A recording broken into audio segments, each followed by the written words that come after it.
Nag-iisip na naman ako ng uulamin ng tanghalian.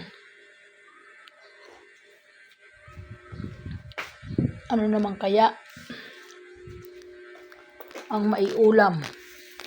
Ngayon ang inarmusal ko, nagsawa na ako sa ng mga ulam namin. Nag-armusal po ako ng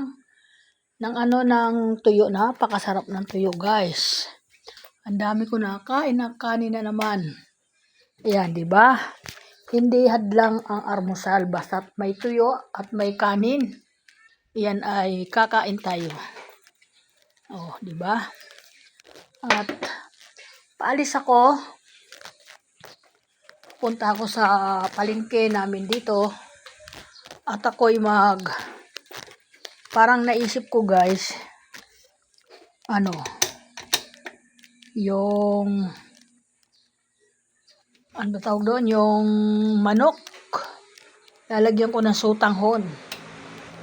Manok na sutanghon kasi naalala na naman kahapon ng asawa ko, may bumili na sutanghon na sa tindahan ko, yung kapitbahay ko bumili. Nakita niya na may sutanghon. Sabi niya, parang masarap yung manok na nilagyan ng sutanghon, yung may sabaw ba? Yan, yung gusto niya, yung hinihigop yung sabaw, guys. Kaya, surprise ko siya para pagdating niya, hindi niya alam, sutanghon pala ang ulam ko. Ulam namin ngayon tanghalian. Kaya, pupunta ako sa bilihan ng manok, bibili ako mga kalahating kilo lang. Okay na yon, basta't may halo lang. Total, kahit kaunti lang na manok yon, lasang manok pa din pag ako nagluluto. Lasang-lasa talaga. May lasa talaga, guys. Kaya yan, mga guys. Inaantay ko lang matapos yung aking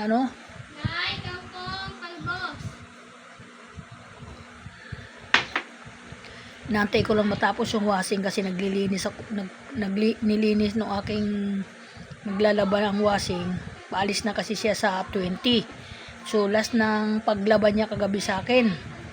Kaya mamaya, guys, ibibigay ko na yung kanyang sahod. Dapat sa 27 pa ang sahod niya. Pero hayaan mo na yon, at least na nakapaglaba din siya ngayon. Parang na lang yun. Wala yun, baliwala ko. Marami nga lang akong pera, guys, dahil sa kabaitan niyang pinakita sa amin at mga sa anak ko na tinirahan niya at inalagaan niyang bata na hindi nangayayat, tumaba talaga at gumanda yung katawan, malusog yung bata.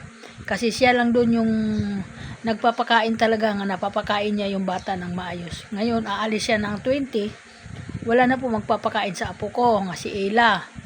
Yan po, yan din iniisip ko ngayon. Sabi ko nga ganun, sa bagay, kung may oras ako magpakain, kapag may sabaw ako, o pwede ko siya puntahan doon, pakainin. Ayan, guys, kasi mga ngayayat talaga yung apo ko kasi wala na yung kanyang minamahal na yaya. Guys, di ba nakakalungkot? Kahit naging kasama lang natin sa bahay yun, tinuring natin na tunay na kapamilya, nakakalungkot din na iwanan tayo ng ating kasama, lalo na pagbabait, marunong kahit hindi na inuutusan, kusa gumagawa at malinis siya sa bahay, malinis siya mag-asikaso. Lahat po, pati sa paglalaba, naka-arrange sa pagsasampay, wala na ako makukuha nun. Kasi ang gusto ko talaga yung pagsasampay niya, pagtutupi, hindi niya pinapakailaman yung tupi ko, yung kanyang tupi, nilalagay lang sa tabi ng, doon lang po sa kwarto, ilalapag, ako na mag-aayos nun, ako na mag-arrange. Ipasok mo doon sa taas yung isa. Iyan, guys, nandito na yung tubig. Kaya babayaran ko yun mamaya. Kaya, guys, welcome to my vlog.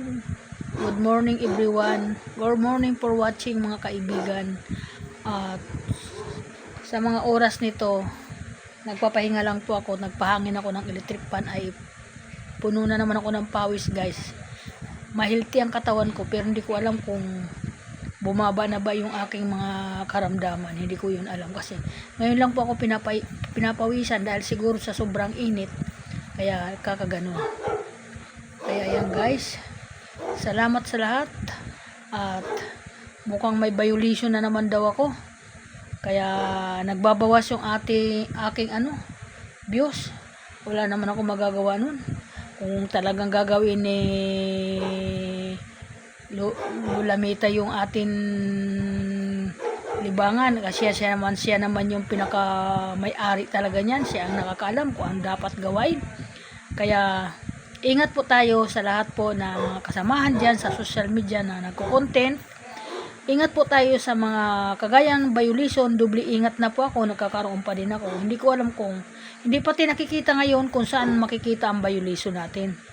Kaya ayan guys, talaga, napakalungkot din minsan. Yun lang, kaya lang sabi ko, bakit naman ako malulungkot? Dahil lang kung hihina yung aking Facebook, hindi naman ako ang may-ari niyan. Kung hindi, binigyan lang tayo ng pagkakataon para makasama diyan sa ating social media, di ba? Kaya salamat na lang din kung ganon. Ay okay lang 'yon kung humina yung aking ako, kasi dati umaabot po ako ng 1,000,000. So ngayon umaabot na lang ako na ngayon ng 500 plus ang aking views. Guys, ang laki ng ibinawas. Grabe. Bawas ng bawas. Bakit ganun? Sabi ko nga ganun. Wala naman ako nilalabag na violation. Hindi ko alam kung anong violation ang nilalabag ko. Dahil sa sobrang pag-iingat ko, lalo lang ako nagkakaroon ng mga ganung bagay. Mahigpit talaga ngayon at atin boss Meta, mahigpit ngayon. Boss, wag naman ganun. Wag mo naman kami bigyan ng mga ganun klaseng mga violation. Bakit nagbabawas yung amin mga views, ang laki na ng binabawas. Kagaya po sa akin, yung 1,000,000 kong views na wala na po, 500 na lang ngayon. Napakalungkot naman. Okay lang, basta hindi naman ako masyado na sasaktan dyan. Mas malungkot, mas masaya pa nga tayo dahil kompleto pa tayong pamilya 'di ba? 'Yun ang pinakamasaya sa lahat. Ang mahirap natin isipin 'yan.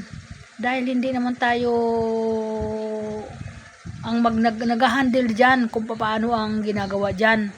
Kaya okay lang 'yon kapag bigyan tayo o hindi, magpasalamat na lang tayo sa Panginoon. Ang Panginoon bahala na. Manalangin na lang tayo kung anong mangyayari sa atin mga account. Kaya thank you so much sa mga content creator. Basta magtiyaga lang po tayo. Wag natin iiwanan. Yan naman ay libangan lang naman yan Wala naman tayo, kahit naman wala yan, makakakain pa din naman tayo 'Di ba? Basta madiskarte. Ako po ganun Kaya yan. Okay, welcome to my vlog. Maraming salamat. Bye-bye. Ingat ang mga anak ko.